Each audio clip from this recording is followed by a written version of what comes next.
ठीक है, चलिए।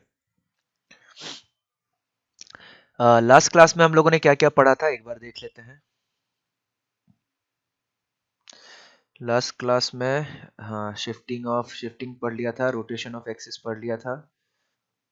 ओके, रोटेशन विद शिफ्टिंग पढ़ लिया था। उसके बाद स्लोप के बारे में हल्का सा इंट्रोडक्शन देखा था। ओके, हल्का सा क्वेश्चन भी किया था स्लोप के बारे में। ओके, कुछ कुछ पॉइंट्स के बारे में डिस्कस करते हैं जो स्लोप से रिलेटेड है। ठीक है, ध्यान से देखिएगा और समझने की कोशिश कीजिएगा, बहुत ज्यादा इंपॉर्टेंट है। ठीक है,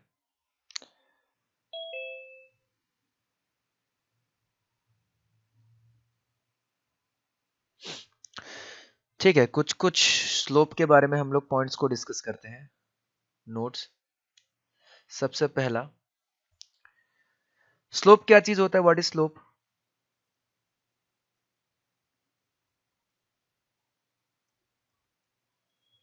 what is slope? Anyone? Slope क्या चीज होता है? अरे किसी ने नहीं पढ़ा क्या? m is equal to tan theta. Theta क्या चीज है? What is theta? Theta is a inclination जो लाइन सर बनाता है in anti clockwise direction. Okay, ठीक है। अब हम क्या ले लेते हैं, हम एक लाइन ले लेते हैं जो पैरेलल टू एक्स एक्सिस है। तो इस केस पे हमें देखने को मिलेगा कि इधर जो एक्स एक्सिस के साथ एंगल बना है वो एंगल है हमारे पास 0 डिग्री। ठीक है, तो इस हिसाब से अगर हम टेन थीटा निकाले तो टेन थीटा इक्वल टू कितना हो जाएगा? टेन जीरो डिग्री मतलब इसका वैल्यू कितना आ जाएगा? 0। तो इस केसेस में स्लोप हमारा कितना हो जाएगा? 0। तो कोई भी लाइन अगर पैरेलल टू एक्स एक्सिस है उसका स्लोप हमेशा कितना हो जाएगा? 0। Line, slope of a line parallel to x axis. तो हम इधर लिख सकते हैं slope of a line parallel to x axis. Slope of a line parallel to x axis is m equal to 0। उसका स्लोप हमेशा 0 आता है। ठीक है, दूसरा चीज, हम एक ऐसा लाइन ले लेते हैं जो y एक्सिस के पैरेलल हो। ठीक है, हम एक ऐसा लाइन ले लेते हैं जो y एक्सिस के पैरेलल हो, कुछ इस तरीके का। ठीक है, y एक्सिस के पैरेलल। कोई भी लाइन अगर y एक्सिस के पैरेलल है तो वह x एक्सिस के साथ हमेशा क्या करेगा? 90 डिग्री एंगल बनाएगा। ठीक है, तो यानी कि इस बार थीटा का वैल्यू कितना हो गया? 90 डिग्री। तो अगर हम लोग टेन थीटा निकालें तो ये हो जाएगा हमारे पास टेन ऑफ 90 डिग्री, यानी कि ये हो जाएगा अनडिफाइंड। ठीक है, जो हमारा स्लोप है इस बार स्लोप हमारा क्या होगा? Undefined, that means not defined. तो उसका मतलब जो भी लाइन होगा that is perpendicular to x axis और parallel to y axis, it's slope will be always equal to undefined. ठीक है, दैट मीन्स हम लोग लिख सकते हैं line, slope of a line, slope of a line parallel to y axis is undefined. कोई भी लाइन अगर वाई एक्सिस के पैरेलल है तो उसका स्लोप हमेशा क्या होगा? अनडिफाइंड होगा। ठीक है, दूसरे पॉइंट की ओर बढ़ते हैं, ध्यान से देखिएगा। दूसरा पॉइंट कुछ इस तरीके का है कि अगर हमारे पास कोई भी लाइन है, ठीक है, हमारे पास कोई भी लाइन है, बट उस बार जो इसका एंगल बन रहा है एक्स एक्सिस से वो एक्यूट एंगल है। हम ऐसा मान रहे हैं कि जो एंगल बन रहा है एक्स एक्सिस से उसका एक्यूट है। ठीक है, थीटा हम लोग मान ले रहे हैं, थीटा जो है थीटा इज एक्यूट। ठीक है, अगर थीटा एक्यूट है तो टेन थीटा कैसा आएगा? टेन थीटा आएगा हमारा पॉजिटिव। ठीक है, अगर थीटा एक्यूट होता है तो टेन थीटा का वैल्यू हमेशा कैसा आएगा? Positive. Tan theta positive means tan theta greater than 0। तो उसका मतलब जो भी हमारा स्लोप होगा एक्यूट एंगल के केसेस में वो स्लोप हमेशा कैसा होगा? पॉजिटिव होगा। ठीक है, यानी कि पॉजिटिव स्लोप वाला जो भी लाइन है वो कुछ इसी तरीके का दिखेगा इस डायरेक्शन में। दूसरा हम देखते हैं, अगर मेरा एंगल ऑब्ट्यूस हो जाता है, एंगल ऑब्ट्यूस हो जाता है तो लाइन कुछ इस तरीके का बनेगा। ठीक है, इस बार जो एंगल बनेगा एक्स एक्सिस के साथ एंटी क्लॉकवाइज डायरेक्शन में वो थीटा बनेगा, और इस बार थीटा हमारा कैसा है? थीटा हमारा ऑब्ट्यूस है। ठीक है। अगर थीटा ऑब्ट्यूस है तो जो हमारा टेन थीटा होगा, टेन थीटा का वैल्यू नेगेटिव आएगा। ऑब्ट्यूस एंगल का टेन थीटा लेंगे तो वो हमेशा क्या आएगा, नेगेटिव आएगा। नेगेटिव आने का मतलब जो टेन थीटा है, टेन थीटा हमारा less than zero, less than zero मतलब जो हमारा स्लोप होगा वो भी क्या हो जाएगा, नेगेटिव हो जाएगा, लेस देन जीरो हो जाएगा। ठीक है, ये आप लोगों ने ट्रिग्नोमेट्री थोड़ा बहुत पढ़ रखा है। इस केस में थीटा हमारा क्या है, एक्यूट है। एक्यूट मतलब जीरो से 90 डिग्री के बीच में। इस केस में थीटा हमारे क्या, ऑब्ट्यूस है। ऑब्ट्यूस का मतलब 90 डिग्री से लेके 180 डिग्री के बीच में। ठीक है, चलिए ये हो गया हमारा। ठीक है, और ये कैसे पॉजिटिव और नेगेटिव हो जा रहा है ये भी आप लोगों को पता होना चाहिए कि टेन थीटा किस में पॉजिटिव और नेगेटिव आता है। अगर हम टेन थीटा का ग्राफ देखें, ठीक है, टेन थीटा का ग्राफ देखें और सिर्फ जीरो से लेके 180 तक दिखे तो टेन थीटा का ग्राफ कुछ ऐसा दिखेगा, ऐसा दिखेगा। ये जीरो हो जाता है, ये पाई बाय टू हो जाता है और ये पाई हो जाता है। ठीक है, ये ग्राफ किसका है, ये ग्राफ है y इक्वल टू 10x, यानी कि जो x का वैल्यू वही हमारा y का, सो जो 10x का वैल्यू वही हमारा y का वैल्यू। यहाँ पे हम देख सकते हैं, ध्यान से आप लोग ऑब्जर्व कीजिएगा तो पता चलेगा, जब x का वैल्यू जीरो से लेके पाई बाय टू के बीच में है उस केस में हमारा y का वैल्यू हमेशा पॉजिटिव है। y का वैल्यू हमेशा पॉजिटिव, y पॉजिटिव मतलब 10x पॉजिटिव, यानी कि जब x एक्यूट हो तो 10x का वैल्यू पॉजिटिव। वही ऑन दी अदर हैंड हम लोग देख सकते हैं, पाई बाय टू से लेके पाई के बीच में हमारा ग्राफ जो है वो नीचे की ओर आ रहा है। ग्राफ नीचे की ओर आ रहा है मतलब y नेगेटिव, y नेगेटिव होने का मतलब क्या हो गया, 10x का वैल्यू नेगेटिव। ठीक है, तो इसको देख के हम लोग पता लगा सकते हैं। ठीक है, याद रखिएगा। दूसरा मेन इंपॉर्टेंट पॉइंट, ध्यान से देखिएगा, दूसरा main important point, third point. Third point पे हम लोग क्या करते हैं, ध्यान से देखिएगा, इस ग्राफ को हल्का सा ऑब्जर्व कीजिए, जीरो से लेके पाई बाय टू के बीच में। ठीक है, हमारा जो स्लोप होता है, स्लोप एक्चुअली में क्या होता है, स्लोप होता है हमारे पास m equal to tan of theta from, यहां से देखिएगा m equal to tan theta, zero से लेके पाई बाय टू के बीच में देखिएगा। जीरो से लेके पाई बाय टू के बीच में अगर मैं ग्राफ को थोड़ा सा बड़ा बना देता हूं ताकि हम लोग अच्छे से देख सकें। ठीक है, थोड़ा सा मैंने ग्राफ को बड़ा बना दिया ताकि हम थोड़ा सा अच्छे से ऑब्जर्व कर सके चीजों को। ये जीरो हो गया, ये पाई बाय टू हो गया और ये पाई हो गया। जीरो से लेके पाई बाय टू के बीच में आप ऑब्जर्व कीजिए, जीरो से लेके पाई बाय टू के बीच में जैसे ही एंगल बढ़ता जा रहा है, ठीक है, y is equal to tan of x और ये हमारा x, जैसे ही हम एंगल को बढ़ाते जा रहे हैं जीरो से लेके पाई बाय टू में, जैसे हम एंगल को बढ़ाते जा रहे हैं हमारा ग्राफ जो है ऊपर की ओर बढ़ रहा है। ग्राफ ऊपर की ओर बढ़ने का मतलब है y का वैल्यू इंक्रीज कर रहा है। ठीक है, तो जैसे ही हम एंगल जीरो से लेके पाई बाय टू तक लेते जाएंगे हमारा y का वैल्यू भी इंक्रीज करते हुए जाएगा, यानी कि थीटा, टेन थीटा का वैल्यू यानी कि टेन एक्स का वैल्यू भी क्या होगा, इंक्रीज करते हुए जाते रहेगा। ठीक है, इसको बोलने का मतलब यह है कि अगर मैं एंगल को बढ़ाते रहूं from zero to pi by two, तो एंगल को अगर मैं बढ़ाते रहूं तो मेरा जो स्लोप है वो भी बढ़ता रहेगा। इसका बोलने का मतलब अगर मैं इधर ड्रॉ करना चाहूं, ठीक है, ध्यान से देखिएगा,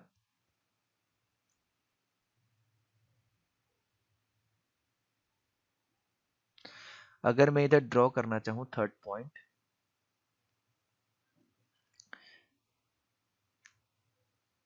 मेरे पास ये x है, ये y है, मैं बहुत सारे लाइन ड्रॉ कर देता हूँ। ठीक है, बहुत सारे लाइन ड्रॉ कर देता हूँ। ऐसा एक लाइन हो गया मेरे पास, ये दूसरा लाइन हो गया, ठीक है, ये तीसरा लाइन हो गया, ऐसे करके, और एक लाइन हम जोड़ देते हैं यहाँ पे, ये ऐसे चौथा लाइन हो गया। ठीक है, इस लाइन का स्लोप रख देते हैं नाम m1, इस लाइन का स्लोप का नाम रख देते हैं m2, इस लाइन का स्लोप का नाम रख देते हैं m3 और इस लाइन का स्लोप का नाम रख देते हैं m4। ध्यान से देखिएगा, आप लोग थोड़ा सा ऑब्जर्व कीजिए, ये जो है ये एंगल बना रहा है थीटा वन, ठीक है, ग्रीन वाला जो एंगल मान लिया हम लोग बना रहा है एंगल थीटा टू, ठीक है, ये एंगल बना रहा है मान लेते हैं थीटा थ्री, ठीक है, और ये एंगल बना रहा है हम लोग मान लेते हैं थीटा फोर एंगल बना रहा है, थीटा फोर एंगल बना रहा है। तो इन सबको देख के हमें क्या पता चल रहा है, इन सबको देख के हमें पता चल रहा है कि theta one is less than theta two is less than theta three is less than theta four, यानी कि सारा का सारा एंगल एक तो जीरो से 90 के बीच में है।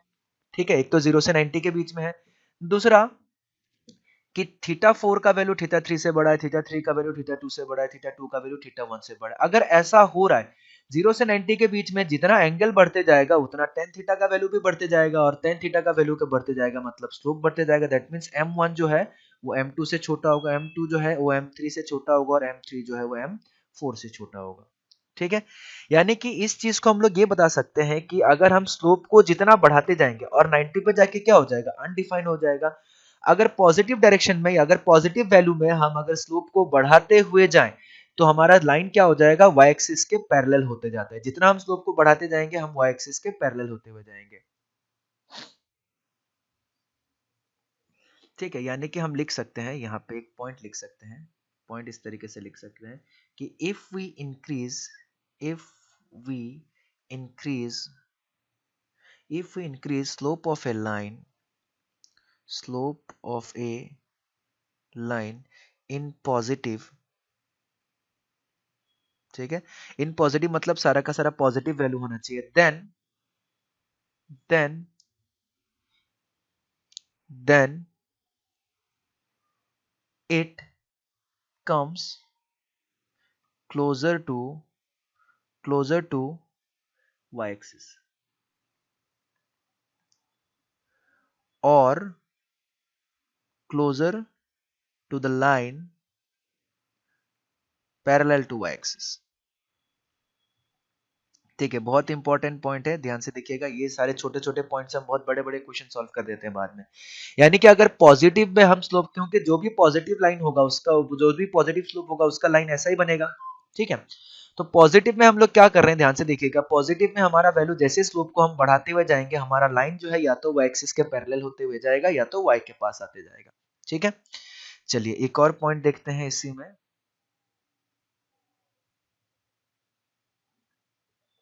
ठीक है, ध्यान से देखिएगा, एक और पॉइंट देखते हैं इसी में। अब आगे देखते हैं, यहां से ध्यान से देखिएगा, यहाँ पे इस पॉइंट पे आते हैं। इस वाले पॉइंट पे π/2 पे हम लोग देख सकते हैं कि हमारा जो स्लोप है, स्लोप का वैल्यू माइनस इन्फिनिटी की तरफ जा रहा है, यानी कि अनडिफाइंड है। अब π/2 से जैसे ही हम पाई की ओर बढ़ेंगे, π/2 से हम जैसे ही पाई की ओर बढ़ेंगे, हमारा y का वैल्यू क्या कर रहा है, डिक्रीज कर रहा है। y का वैल्यू नेगेटिव है लेकिन y का वैल्यू क्या कर रहा है, डिक्रीज करते हुए जा रहा है। y का वैल्यू डिक्रीज करते हुए जा रहा है। जैसे ही हम लोग π/2 से पाई की तरफ बढ़ेंगे, एक तो हमारा सारा का सारा स्लोप नेगेटिव होगा, क्योंकि स्लोप हमारा क्या है, tan थीटा, और इधर हम लोग देख सकते हैं कि हमारा tan थीटा नेगेटिव है। बट tan थीटा नेगेटिव से जीरो की ओर बढ़ेगा। जैसे ही हम पाई का वैल्यू बढ़ाएंगे, ध्यान से समझिएगा, जैसे ही हम π/2 से पाई की ओर एंगल को बढ़ाते जाएंगे, हमारा जो स्लोप है वो क्या होते जाएगा, स्लोप जो है वो इंक्रीज करते जाएगा। ठीक है, ध्यान से देखिएगा कैसे हो रहा है। π/2 से पाई की तरफ स्लोप इंक्रीज करते हुए जाएगा, इंक्रीज, लेकिन नेगेटिव में इंक्रीज करना। नेगेटिव में इंक्रीज करने का मतलब क्या, अगर मैं -2 और -1 बोल दूं तो इसमें से बड़ा वैल्यू कौन है, -1। तो इस तरीके से वैल्यू जो है हमारा बढ़ते हुए जाते रहेगा, लेकिन नेगेटिव में बढ़ते हुए जाते रहेगा।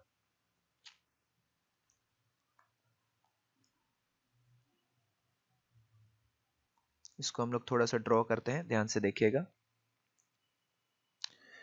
मान लेते हैं ये हमारा लाइन है एक्स एक्सिस और ये हमारा है वाई एक्सिस।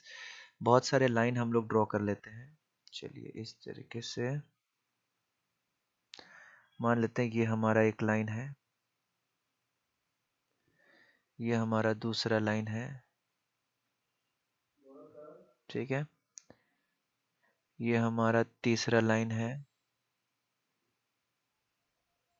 ठीक है, और एक लाइन ले लेते हैं, चलिए ऐसे करके ये हमारा चौथा लाइन है।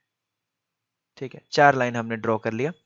चारों लाइन का अलग अलग स्लोप हम नाम रख देते हैं। ठीक है, इसका स्लोप का नाम रख देते हैं m2, इस स्लोप का नाम रख देते हैं m1, इस स्लोप का नाम रख देते हैं m3, और इस लाइन के स्लोप का नाम रख देते हैं m4। एंगल जो बनेगा, एंगल क्या क्या बनेगा, ध्यान से देखिएगा। ये जो एंगल है, ये एंगल चलिए हम लोग नाम रख देते हैं θ1। ठीक है, ये एंगल हम लोग नाम रखें, क्योंकि जो भी एंगल बनता है स्लोप में वो positive direction of x axis से बनता है, इसका नाम रख दिया θ2। इस एंगल का नाम रख दिया चलिए हम लोगों ने θ3, और इस एंगल का नाम चलिए हम लोगों ने रख दिया θ4। ठीक है, ध्यान से देखिएगा, एंगल में बड़ा कौन है, ध्यान से ऑब्जर्व कीजिएगा, एंगल में बड़ा कौन है, एंगल में बड़ा हमारे पास है θ1। θ1 सबसे बड़ा है। तो इस केस में क्या हो जा रहा है, θ1 is greater than θ2 is greater than θ3 is greater than θ4। But अगर tan थीटा का वैल्यू निकालेंगे तो ध्यान से सारा का सारा ऑब्टयूज एंगल हो गया। तो अगर मैं tan थीटा का वैल्यू निकालेंगे तो tan थीटा 1 जो है वो छोटा हो जाएगा tan थीटा 2 से, वो छोटा हो जाएगा tan थीटा 3 से, वो छोटा हो जाएगा tan थीटा 4 से। ठीक है, आप देख के ऑब्जर्व कर सकते हैं यहाँ पे, क्योंकि पाई के जितने पास आते जाऊंगा मेरा वैल्यू बढ़ते जाएगा, और पाई बाई 2 पे मेरा सबसे छोटा वैल्यू रहेगा, दैट इज माइनस इन्फिनिटी के आसपास रहेगा। ठीक है, यानी कि हम ऐसा लिख सकते हैं कि जो हमारा m1 है, m1 will be less than m2, m2 will be less than m3, m3 और ये m4। यानी कि इस पे भी हम लोग बता सकते हैं कि अगर मेरा सारा का सारा वैल्यू नेगेटिव है, ठीक है, सारा का सारा वैल्यू नेगेटिव है, और उस नेगेटिव में जो सबसे बड़ा वैल्यू है, यानी कि सबसे पॉजिटिव वैल्यू है, सबसे बड़ा वैल्यू है नेगेटिव में, वो हमारा y एक्सिस के ज्यादा पास रहेगा। ठीक है, तो हम लोग ऐसा लिख सकते हैं कि if all the slopes are negative, मैं ऐसा लिख देता हूं, if all the slopes are negative, if all the slopes of a lines are negative, ठीक है, अगर सारा का सारा नेगेटिव है, then slope with greater value, then the slope with greater value, then the slope will greater value will be more closer to y-axis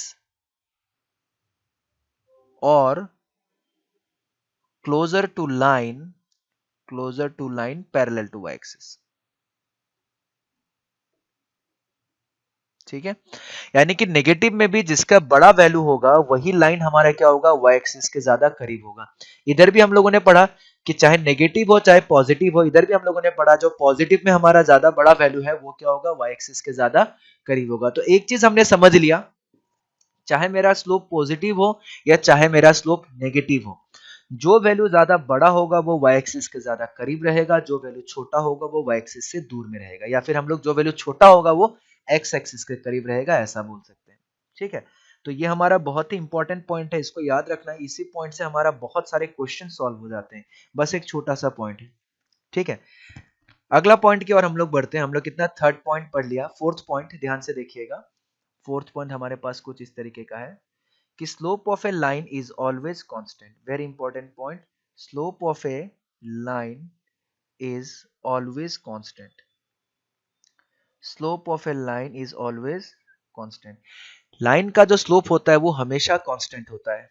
कैसे, ध्यान से देखिएगा, अगर मैं हमारे पास एक लाइन ले लूं, ये हमने एक लाइन ले लिया, ठीक है, ये थीटा है, तो इसका स्लोप क्या हो जाएगा, टेन थीटा जो है वो इसका स्लोप हो जाएगा। ठीक है, अब कहीं भी अगर मैं इसमें मेजर करूं एक्स एक्सिस के पैरेलल, अगर कहीं भी मैं वैल्यू ले लूं तो हमेशा वो एंगल कितना बनेगा, हमेशा वो एंगल थीटा ही बनेगा।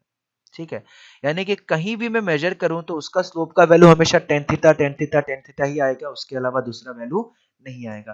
तो इसीलिए हम लोग बोलते हैं कि slope of a straight line is always constant. Slope of a straight line is always constant. ठीक है, तो इसको याद रखिएगा, ये बहुत ही इंपॉर्टेंट पॉइंट है। दो तीन छोटा सा और पॉइंट है, उसको हम लोग देख लेते हैं, फिर हमारे पास बहुत सारे क्वेश्चन है, ये सारे के सारे क्वेश्चन हम लोग सॉल्व करेंगे।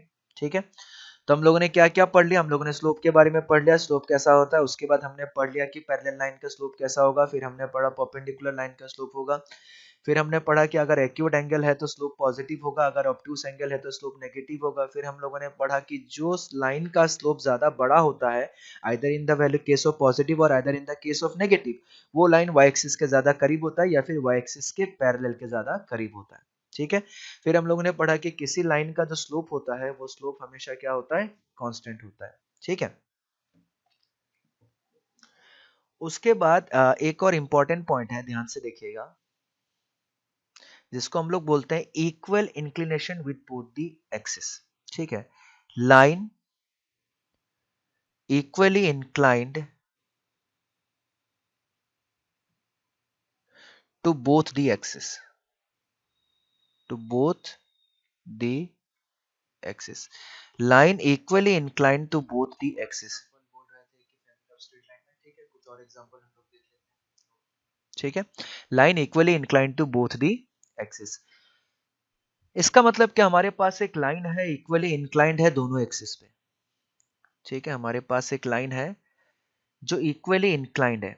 ठीक है, इंक्लिनेशन का मतलब क्या होता है ये भी समझिएगा। बहुत बार इंक्लिनेशन का मतलब एज एन एंगल कंसीडर किया जाता है, बट इंक्लिनेशन का जो एक्चुअल मीनिंग होता है, अनलेस अंटिल आपको कुछ वैल्यू नहीं दिया जाए तो इंक्लिनेशन का मतलब क्या होता है वो हम लोग समझते हैं। ठीक है, इंक्लिनेशन का मतलब क्या होगा, अगर हमें बोला जाए इंक्लिनेशन, ठीक है, अगर हमें बोला जाए इंक्लिनेशन, तो इंक्लिनेशन का मतलब बेसिकली जनरली जो है, smallest angle, smallest angle made by the line, made by the line with the coordinate axis, with the coordinate axis। ठीक है, स्मॉलेस्ट एंगल जो कोऑर्डिनेट एक्सिस के साथ बनाया जाता है उसको हम लोग बोलते हैं इंक्लिनेशन। बट आप लोग को बहुत जगह सुनने को मिल जाएगा कि इंक्लिनेशन इज 135, 145, 160 डिग्री, 150 डिग्री, ऐसे करके। इंक्लिनेशन मतलब बेसिकली एक एंगल है, सिंपली एंगल है। अगर कुछ नहीं बोला जाए तो हम इंक्लिनेशन का मतलब क्या समझेंगे, smallest angle made by the line with the coordinate axis. ठीक है, ध्यान से देखिएगा, मान लेते हैं हमारे पास एक लाइन है। ठीक है, हमारे पास एक लाइन है। ठीक है, अब लाइन जो है इक्वली इंक्लाइंड, मतलब इक्वल एंगल बना रहा है। अब लाइन अगर इक्वल एंगल बना रहा है, दैट मींस क्या, हमें समझना पड़ेगा ये चीज, इसका मतलब क्या है। लाइन एक्स एक्सिस के साथ जो एंगल बना रहा है, वाई एक्सिस के साथ भी वही एंगल बना रहा है, तब हम उसको क्या बोलेंगे, equally inclined to the axis. Axis हमारे पास दो है, एक्स है हमारे पास एक्स एक्सिस और दूसरा है हमारे पास वाई एक्सिस। अगर कोई लाइन एक्स एक्सिस और वाई एक्सिस के साथ सेम एंगल बना रहा है तो उस लाइन को हम लोग बोलेंगे इक्वली इंक्लाइंड।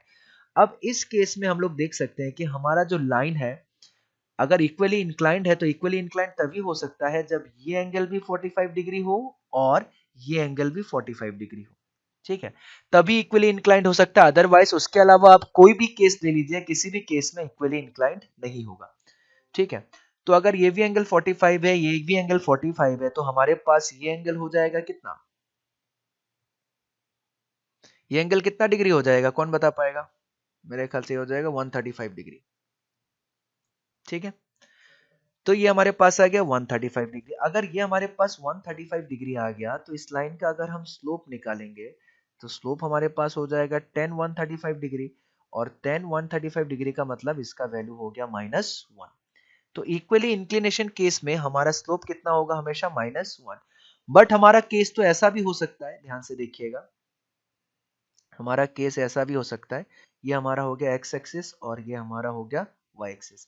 हमारा लाइन जो इक्वली इंक्लाइंड है वो ऐसे भी इक्वली इंक्लाइंड हो सकता है। ठीक है, कि ये एंगल हो गया 45 डिग्री और ये भी एंगल हो गया 45 डिग्री, ऐसे केसेस में भी इक्वली इंक्लाइंड होगा। और इस केस में अगर हम स्लोप निकालना चाहेंगे लाइन का तो हमारे पास कितना हो जाएगा, 1045 डिग्री। 1045 डिग्री मतलब कितना, 1, तो स्लोप का वैल्यू कितना हो जाएगा हमारा 1। तो यानी कि अगर कोई लाइन हमारा इक्वली इंक्लाइंड है अगर कोऑर्डिनेट एक्सिस पे, तो उसका स्लोप आइदर 1 भी हो सकता है या उसका स्लोप आइदर -1 भी हो सकता है। ठीक है, तो यानी कि ये बहुत इंपॉर्टेंट पॉइंट है, आपको इस तरीके से डायरेक्टली क्वेश्चन पूछा जाएगा, ये सारा पॉइंट हमें याद रखना है स्लोप से रिलेटेड।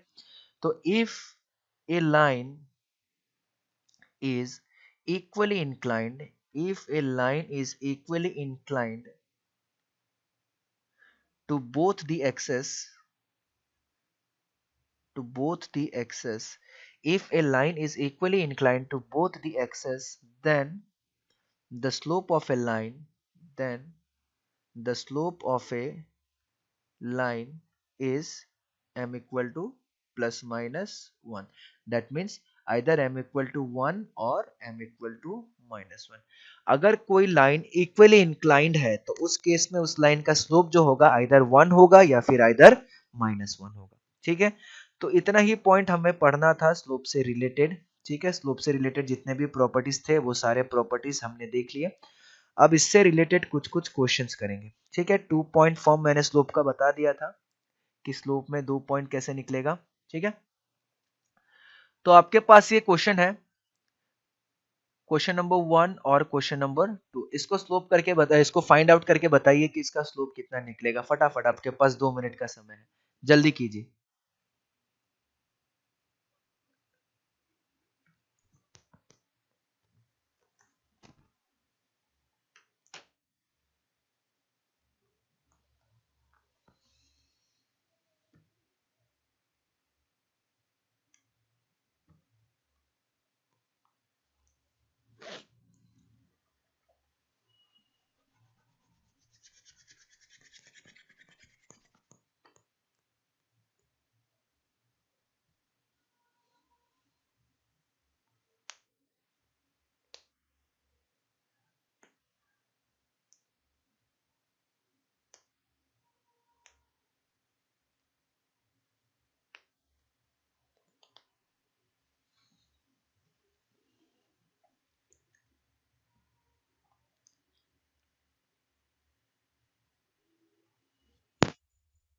कितना निकलेगा स्लोप?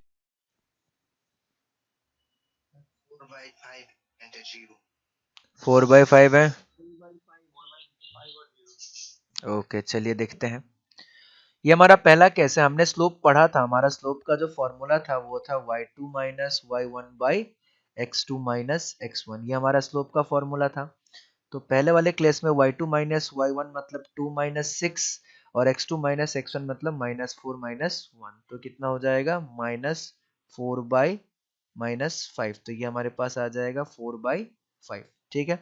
दूसरे वाले का स्लोप निकालेंगे तो ये भी हो जाएगा y2 minus y1 divided by x2 minus x1, but कोई फर्क नहीं पड़ता, इसका वैल्यू कितना आ गया? 0। ठीक है। उसके बाद ध्यान से देखिएगा, हमारे पास एक पॉइंट आया है, बोला गया कि show that the points this this and this are collinear. तो कोलिनियर दिखाने के लिए हमें एक मेथड ऑलरेडी पता है कि अगर मैं डिटरमिनेंट में सारा का सारा पॉइंट पुट कर दूंगा तो उसका डिटरमिनेंट वैल्यू इक्वल टू 0 आ जाना चाहिए। मैंने ऑलरेडी पढ़ा रखा था ये चीज। ठीक है। इसमें हम लोग क्या करते हैं, एक स्लोप के तरीके से भी हम लोग क्या कर सकते हैं, पॉइंट्स को कोलिनियर प्रूफ कर सकते हैं। ठीक है, ध्यान से देखिएगा।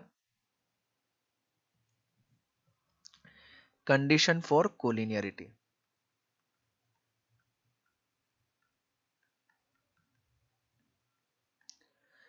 Condition for collinearity slope method.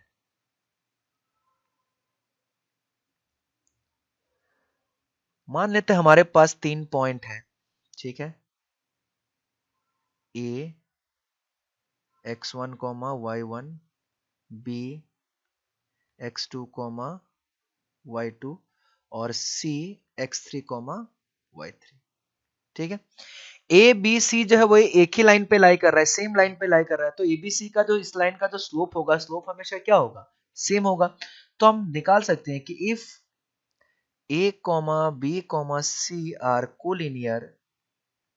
Collinear then हमें पता है कि slope of a line is always constant. उस लाइन का स्लोप हमेशा कांस्टेंट होता है। तो हम इसको ऐसे लिख सकते हैं कि slope of A B will become slope of B C. जो ए बी का स्लोप है वो बी सी का स्लोप होगा, जो ए बी का स्लोप है वो ए सी का भी स्लोप होगा। ठीक है। तो इस कंडीशन से हम प्रूव कर सकते हैं कि हमारा जो भी लाइन होगा और जो भी पॉइंट्स होगा, तीनों पॉइंट्स क्या होगा? कोलिनियर। स्लोप मेथड से। अदरवाइज हमारे पास ऑलरेडी मेथड है किस तरीके से प्रूफ किया जा सकता है। ठीक है। ये हमारे पास एक क्वेश्चन है, मैं बता देता हूं। ठीक है। Show that the points this this and this are collinear. मैं इस पॉइंट को नाम दे देता हूं ए, इस पॉइंट को नाम दे देता हूं B and let's name it as C. ठीक है। So what will be the slope of A B? Slope of AB if we'll find out, we'll get 3 minus 1 divided by 2 minus 1.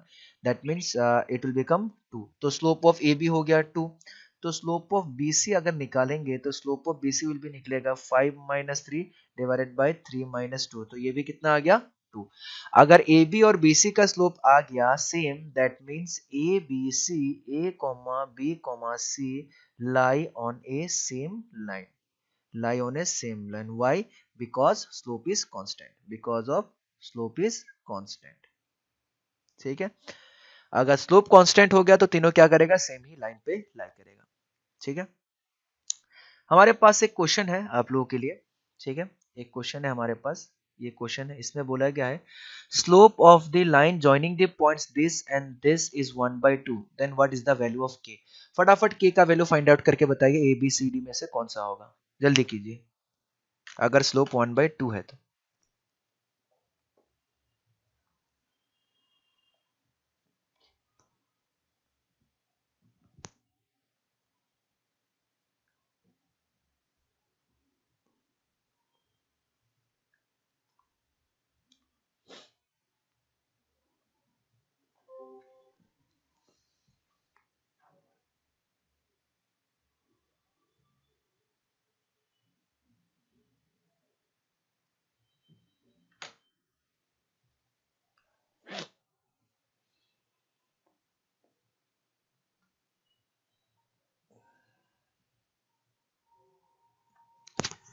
आप लोगों का टेस्ट होने वाला है, नोटिफिकेशन मिल गया होगा। सिलेबस आज मैं भेज दूंगा, कौन कौन सा टॉपिक आने वाला है।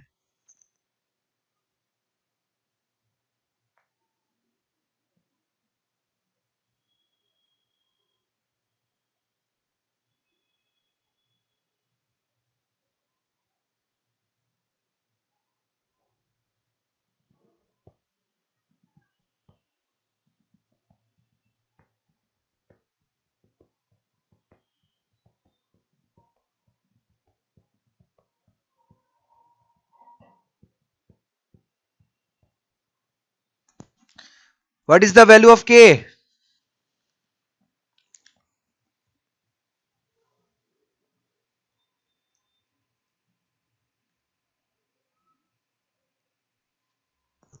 किसी का नहीं निकला अभी तक? गलत बात है, निकल जाना चाहिए था अभी तक के का value. 1 plus minus root 2. That means B.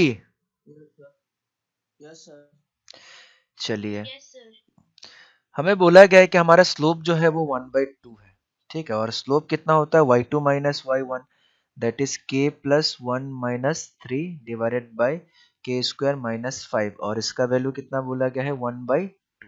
तो हम लोग इसको लिख सकते हैं 2 into K minus two is equal to K square minus 5। तो ये हमारे पास आ जाएगा 2k minus 4 is equal to K square minus 5। तो हमारे पास आ जाएगा K square minus 2k minus 1 equal to 0। तो k का वैल्यू फाइंड आउट करना है, ये क्वाड्रेटिक है तो क्वाड्रेटिक वैल्यू फाइंड आउट कर सकते हैं। Minus B plus minus that is 2 plus minus square root of B square minus 4ac, that is B square will become 4 minus 4ac, that means 4 plus 4 divided by 2। तो ये हमारे पास आ जाएगा 2 plus minus root 8 by 2। तो ये आ जाएगा 2 plus minus 2 root 2 divided by 2। So it will become 1 plus minus root 2 and 1 plus minus root 2 is the correct answer. ठीक है, तो कुछ और भी क्वेश्चंस है वो मैं होमवर्क के रूप में आप लोगों को दे रहा हूँ, ठीक है, इसको सॉल्व कर लेना है। ठीक है, कैसे सॉल्व करना है, क्या करना है, वो सारा चीजें इस क्वेश्चन इसमें है। बेसिक बेसिक क्वेश्चन है, कितना तक सॉल्व करना है ये चीजें। ठीक है, अगला पॉइंट की और बढ़ते हैं हम लोग, जिसका नाम है angle between the two lines. ठीक है, ये सारे क्वेश्चन आप लोग सॉल्व कर सकते हैं। हम लोग अपने अगले पॉइंट की तरफ बढ़ते हैं, जिसका नाम है एंगल बिटवीन टू लाइंस। ठीक है, स्लोप हमारा खत्म हो गया, स्लोप बड़ा ही अच्छा सा टॉपिक था और स्लोप बहुत ही इंपॉर्टेंट पॉइंट है। ठीक है, दो लाइन के बीच का एंगल कैसे निकाला जाता है इसको देखते हैं, very important point, try to listen it very carefully. ठीक है, दो लाइन के बीच का एंगल कैसे निकाला जाएगा, how to find the angle between the two lines. बहुत ध्यान से सुनिएगा, बीच बीच में एक दो पॉइंट ऐसा है जो गड़बड़ी करेगा। ठीक है, मान लेते हैं हमारे पास एक कोऑर्डिनेट एक्सिस है।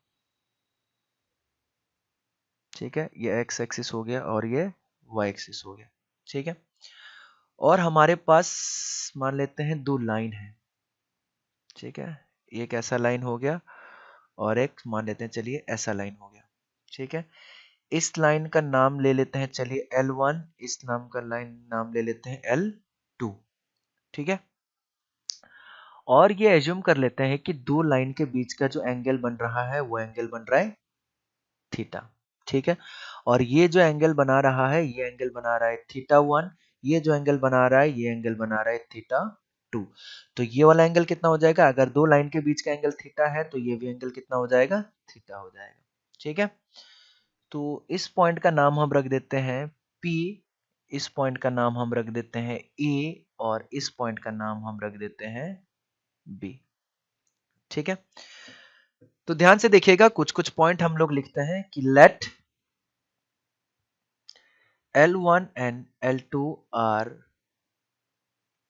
two lines intersect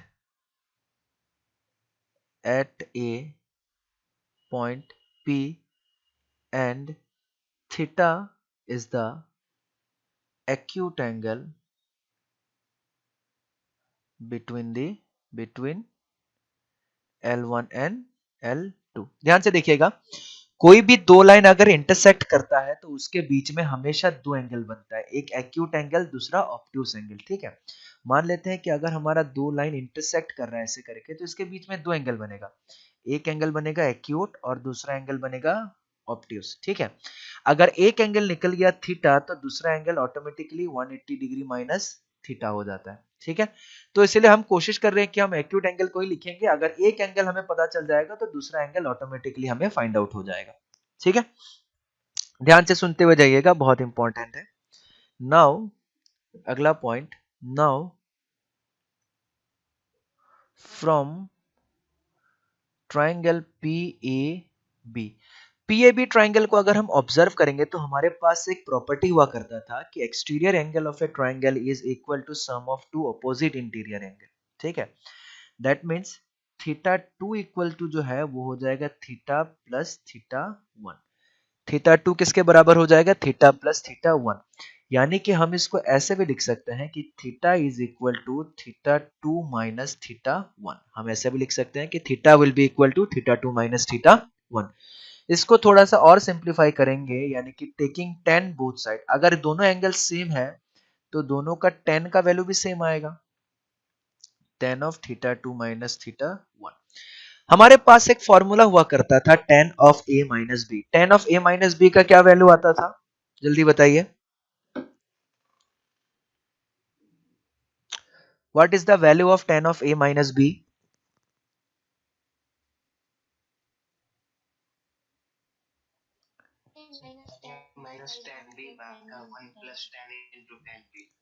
very good. तो ये हमारा फॉर्मूला था कि tan a minus tan b divided by 1 minus tan a tan b। ठीक है, ध्यान से देखिएगा। तो हम इसको ऐसा लिख रहे हैं कि tan of theta 2 minus tan of theta 1 divided by 1 plus tan theta 2 into tan theta 1। ये किसका वैल्यू आ जाएगा? tan थीटा का वैल्यू आ जाएगा, where theta is the angle between this two lines. अगर आपका वीडियो अगले 1 मिनट में ऑफ हो जाता है तो आप लोग वापस से लॉग इन कीजिएगा, वह हम लोग को थोड़ा सा ये पॉइंट पढ़ना है, ये पॉइंट इंपॉर्टेंट है। ठीक है, चलिए। तो ये हमारे पास आ गया tan theta 2 minus tan theta 1 divided by 1 plus tan theta 2 tan theta 1। ठीक है, ध्यान से देखिएगा। अब अगर इस लाइन को अगर हम देखेंगे, ये लाइन L1, L1 का स्लोप कितना हो जाएगा? स्लोप ऑफ L1, L1 जो है थीटा 1 एंगल बना रहा है, तो इसका स्लोप हो जाएगा m थीटा 1। ठीक है, और इसको मैं प्यार से चलिए M1 के नाम से भी सेव कर दे रहा हूं। ठीक है, स्लोप ऑफ जो L2 लाइन है, L2 लाइन का स्लोप कितना हो जाएगा? tan थीटा 2, और इसको चलिए मैं एक नाम M2 से सेव कर देता हूं। ठीक है, तो हम लोगों ने L1 का स्लोप निकाल लिया था। ठीक है, L1 का स्लोप का नाम हमने रख दिया था, ध्यान से देखिएगा। L1 का स्लोप का नाम हमने रख दिया था M1, और L2 का स्लोप का नाम रख दिया था हमने M2। ठीक है, ध्यान से देखते हुए जाइएगा। तो ये जो tan थीटा का वैल्यू है, tan थीटा का वैल्यू को हम लोग लिख सकते हैं tan theta is equal to M2 minus M1 divided by 1 plus M1 M2। ठीक है, M2 minus M1 is equal to 1 plus M1 M2। ठीक है, और हम क्या कोशिश कर रहे हैं, ध्यान से देखिएगा। हमें पता नहीं, हमने सिर्फ ये एंगल थीटा ले लिया है। ठीक है, ध्यान से समझिएगा, थोड़ा सा कंसेप्ट को समझने की कोशिश कीजिएगा। हमने सिर्फ और सिर्फ ये एंगल थीटा ले लिया है। ठीक है, अब हमें ये नहीं पता कि थीटा एक्यूट है कि ऑब्ट्यूस है। हम सिर्फ बोलने को बोल रहे हैं कि theta is the acute angle, but हमें पता नहीं कि जो थीटा बनेगा वो एक्यूट बनेगा कि ऑब्ट्यूस बनेगा। अब अगर tan में कोई एंगल अगर थीटा एक्यूट होता है और ऑब्ट्यूस होता है, तो उन दोनों के बीच का एंगल मतलब वैल्यू में क्या डिफरेंस आता है, ठीक, उस चीज को समझने की कोशिश करते हैं। ध्यान से देखिएगा, अगर मैं दो लाइन ले लूं, ठीक है, अगर मैं बोलूं कि इसका एक एंगल 45 डिग्री है, इसका एक्यूट एंगल 45 डिग्री निकल के आया है, तो इसका ऑब्ट्यूस एंगल कितना निकल के आएगा? 135 डिग्री निकल के आएगा। ठीक है, ऑब्ट्यूस एंगल कितना निकल के आएगा? 135 डिग्री निकल, हमें पता नहीं। चलिए, अगर मैं tan ऑफ 45 डिग्री निकालूं तो मेरा वैल्यू निकल जाता है 1। अगर मैं tan ऑफ 135 डिग्री निकालूं तो मेरा वैल्यू निकल जाता है माइनस ऑफ 1। ठीक है, इसको समझने के लिए हम एक और करते हैं। चलिए, मान लेते हैं मेरे पास दो एंगल है, मेरे पास है 60 डिग्री, ये एंगल हो गया 60 डिग्री, तो ये एंगल हो जाएगा 120 डिग्री। ठीक है, कोई मेरे को बता सकता है कि tan 60 डिग्री का वैल्यू कितना आएगा? What is the value of tan 60 degree? √3। And what is the value of tan 120 degree?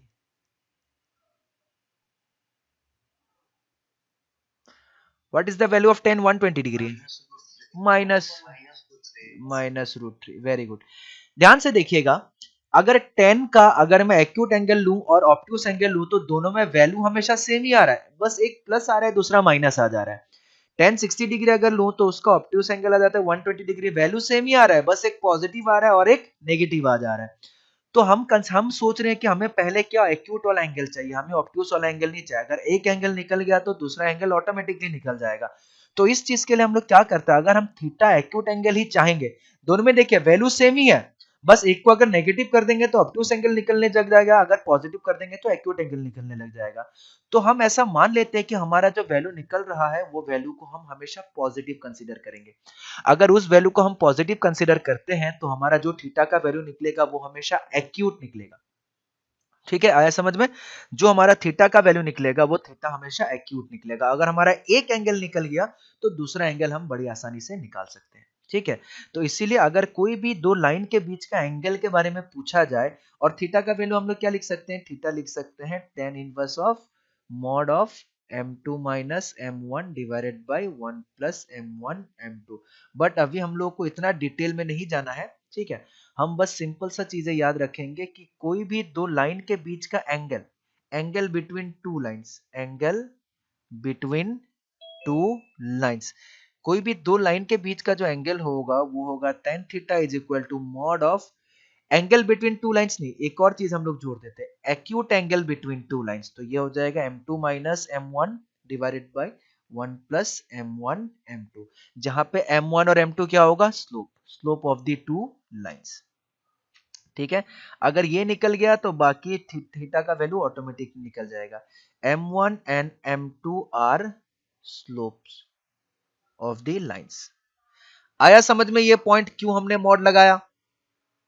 हमें सिर्फ पॉजिटिव वैल्यू लेना है क्योंकि हम सिर्फ एक्यूट एंगल निकालेंगे। अगर एक एंगल निकल गया तो दूसरा एंगल उसको 180 से माइनस करेंगे, ऑटोमेटिकली निकल जाएगा। So this is the formula for angle between the two lines. ये समझ में आया? एंगल बिटवीन टू लाइंस का फॉर्मूला क्या होगा? चलिए चलिए, हमारे पास एक क्वेश्चन है। ठीक है, क्वेश्चन नहीं, उससे पहले हम कुछ कुछ पॉइंट्स और इसमें देख लेते हैं। ठीक है, कुछ कुछ पॉइंट्स थोड़ा सा और हम लोग ऑब्जर्व कर लेते हैं, ध्यान से देखिएगा। ठीक है, ध्यान से देखिएगा और समझने की कोशिश कीजिएगा, थोड़ा सा इंपॉर्टेंट पॉइंट है नोट में। ठीक है, सबसे पहला point, if two lines are parallels, if two lines are parallel, अगर दो लाइन पैरेलल हो जाता है तो उन दोनों के बीच का एंगल कितना होगा?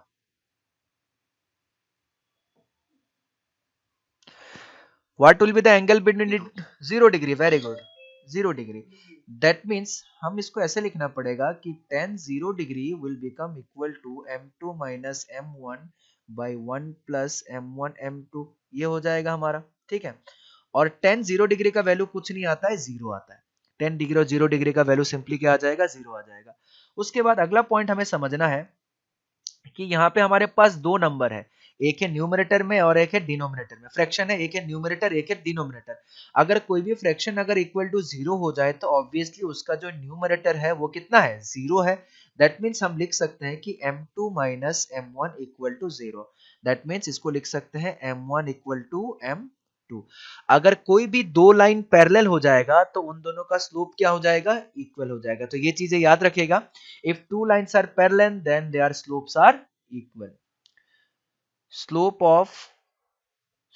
of two parallel lines are equal. Very important point.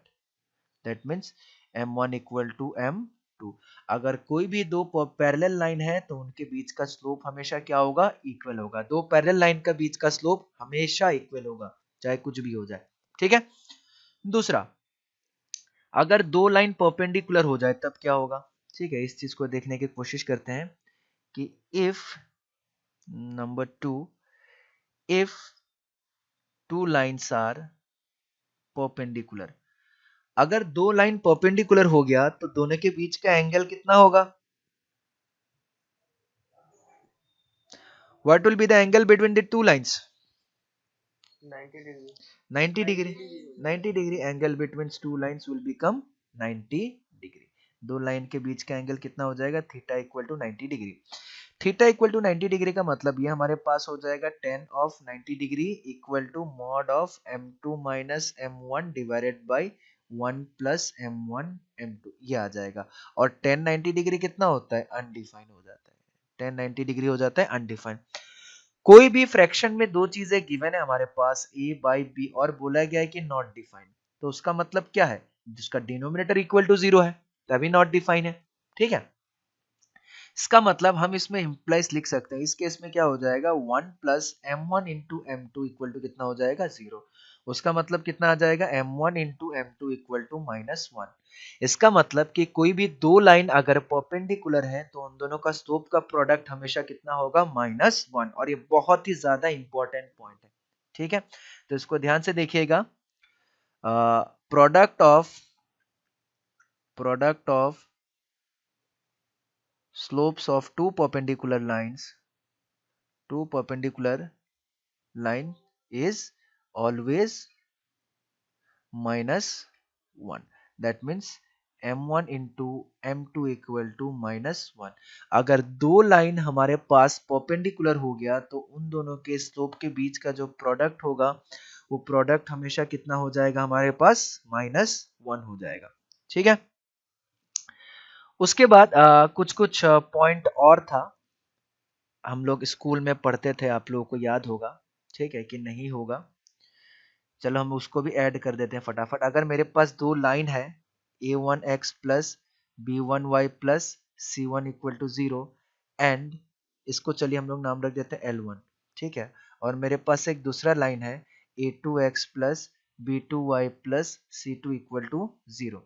अगर दोनों लाइन पैरेलल हो जाता है, ठीक है, आप लोग linear equation in two variable याद कीजिए।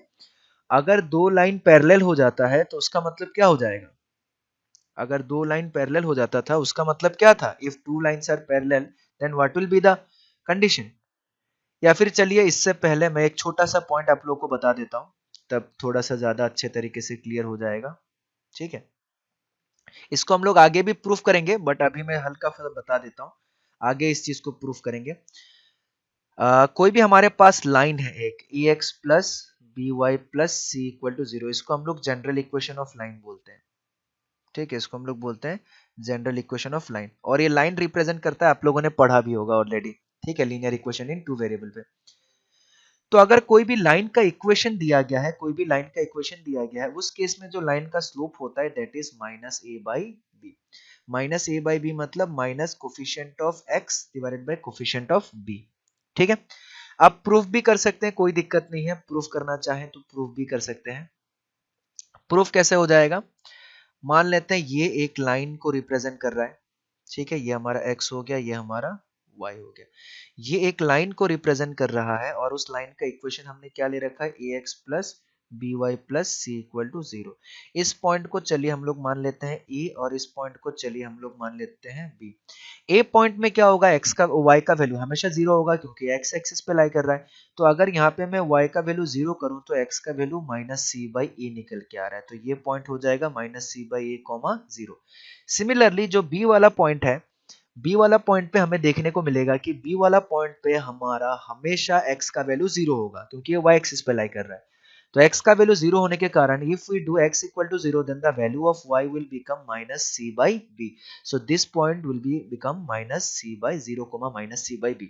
अब लाइन पे दो पॉइंट हमें मिल गया, लाइन पे दो पॉइंट अगर हमें मिल गया तो उस लाइन का स्लोप कितना होगा, slope will B y2 minus y1 that is 0 plus c by b divided by minus c by a minus 0, so this will become c by b minus C by a. तो इसको हम लोग लिख सकते हैं c by b into c into minus of a. So ये c cut जाएगा, ये निकल के आएगा minus of A by b, ठीक है। तो इस तरीके से हम प्रूफ भी कर सकते हैं, चलिए मैंने प्रूफ नहीं बताऊंगा बोला था बट मैंने बता दिया, ठीक है। तो what is our slope? Our slope is minus a by b. What is a? A is coefficient of x and what is b? B is coefficient of y. अगर कोई लाइन का इक्वेशन दिया गया है, फॉर एन एग्जाम्पल अगर कोई line का equation दिया गया है 3x plus 2y minus 5 equal to 0, इस लाइन का अगर हमें स्लोप पूछा जाए तो स्लोप निकल जाएगा minus 3/2 because minus of A by B. अगर कोई और इक्वेशन दिया जाए जैसे मान लीजिए minus 3x plus 9y minus 4 equal to 0, तो इसमें अगर स्लोप पूछा जाए तो minus of A by B that means minus of minus 3/9, इसका स्लोप निकल जाएगा 1/3, नॉट 1/2, 1/3, ठीक है। तो इस तरीके से कोई भी अगर हमें लाइन दिया जाए तो उस लाइन का स्लोप हम लोग निकाल सकते हैं। चलिए एक पॉइंट हमने और पढ़ लिया, अच्छी बात है। हमें क्या पढ़ना था उस चीज पे हम लोग फोकस करते हैं, ठीक है। चलिए ये पॉइंट हमने पढ़ लिया कि कोई भी अगर लाइन दिया जाए तो उस लाइन का स्लोप हमारा कितना होता है माइनस ए बाई बी। ठीक है, हमें जो पॉइंट पढ़ना था उस पॉइंट पे फोकस करते हैं, ध्यान से देखिएगा। मान लेते हैं हमारे पास एक लाइन है L1 a1x plus b1y plus c1 equal to 0 and हमारे पास एक लाइन L2, उसका मतलब क्या हो जाएगा a2x plus b2y plus c2 equal to 0। सबसे पहला केस कि if L1 is parallel to L2, अगर दोनों लाइन पैरेलल हो जाएगा तो दोनों का स्लोप सेम हो जाएगा। पहले वाले का स्लोप क्या होता है minus A one by B one, दूसरे वाले का स्लोप क्या हो जाएगा minus A two by B two. तो ये कैंसिल हो जाएगा, तो हमारे पास आ जाएगा a one by B one is equal to a two by B two. और ये कंडीशन आप लोग लीनियर इक्वेशन में क्लास 9th में ऑलरेडी पढ़ चुके हैं। ठीक है। दूसरा, if if L1 is perpendicular to L2, अगर दो लाइन परपेंडिकुलर हो जाएगा तो दोनों का स्लोप का प्रोडक्ट आ जाएगा हमारे पास -1। दैट मीन्स L1 हो जाएगा minus of A1 by B1 and L2 हो जाएगा minus of A2 by B2 and this will become equal to -1। ये माइनस माइनस कैंसिल आउट हो गया, then it will become A1 A2 will become minus of B1 B2। ठीक है, तो उसका मतलब हम लोग इधर लिख सकते हैं a1 a2 plus b1 b2 will become equal to 0। तो ये हमारे पास कंडीशन आ जाता है, अगर दो लाइन परपेंडिकुलर हो गया या फिर दो लाइन पैरेलल हो गया तो उसके कोफिशिएंट के बीच में, लाइन का जो कोफिशिएंट होगा उसके कोफिशिएंट के बीच में कैसा कैसा रिलेशन आएगा वो चीज हम लोग यहाँ पे देख सकते हैं। ठीक है, आ गया समझ में? समझ में आया सबको? ठीक है, एक और पॉइंट इसमें देखना था, बट एक और पॉइंट अभी हम लोग इसको थोड़ा सा डिले रखते हैं, कुछ कुछ क्वेश्चंस कर लेते हैं, उसके बाद हम लोग वापस से देखेंगे। ठीक है, सबसे पहला क्वेश्चन हमें दिया गया है कि show that the line joining the points this point is parallel to the line joining the point this point. कैसे दिखाएंगे, कैसे दिखाएंगे कि दोनों लाइन पैरेलल है? वेरी गुड, इसको अगर हम A ले लेते हैं, इसको B ले लेते हैं, इसको अगर हम C ले लेते हैं, इसको अगर हम D ले लेते हैं, तो हम अगर प्रूफ कर देते हैं कि slope of AB is equal to slope of CD, तो हमारा लाइन पैरेलल हो जाएगा। स्लोप ऑफ AB हमारे पास कितना आएगा 1 plus 3 divided by -5 -2 equal to CD का स्लोप कितना आ जाएगा 3 प्लस 1 डिवाइडेड बाई 0 -7। तो आप लोग खुद देख सकते हैं, ये भी आ गया 4 बाई -7, ये भी आ गया 4 बाई -7। तो दोनों लाइन क्या हो जाएगा पैरेलल हो जाएगा। ठीक है, दूसरा प्रॉपर्टी बोला जा रहा है, ध्यान से देखिएगा। Show that the line joining the points this and this is perpendicular. तो कैसे प्रूफ किया जाएगा परपेंडिकुलर दोनों line? m1 is equal to minus m2 नहीं, m1 into m2 equal to -1। ठीक है, अगर हम इसको A ले लेते हैं, इसको B ले लेते हैं, इसको C ले लेते हैं, इसको D ले लेते हैं, तो slope of AB into slope of CD अगर हम लोग करते हैं, स्लोप ऑफ AB मतलब कितना आ जाएगा 5 प्लस 5 डिवाइडेड बाई -2 ठीक है, और स्लोप ऑफ CD हमारे पास कितना आ जाएगा 1 माइनस 3 डिवाइडेड बाई 1 माइनस 6। तो ये हमारे पास आ जाएगा 10 बाई -4 इंटू ये आ जाएगा हमारे पास -2 बाई -5। ठीक है, माइनस माइनस कट गया, 2 2 जा 4 आ गया, 2 5 जा 10 आ गया, 5 5 कट गया, आंसर आ गया -1। दोनों को प्रोडक्ट करने पे अगर -1 आ रहा है तो इसका मतलब दोनों लाइन जो है वो क्या है परपेंडिकुलर है। ठीक है, अगले क्वेश्चन की देखते हैं। बोला गया है कि if the line through the points -2, 6 and 4, 8 is perpendicular to the line this and this, then find the value of x। फटाफट आपके पास 2 मिनट का समय है, फटाफट x का वैल्यू फाइंड आउट कीजिए कितना निकलेगा।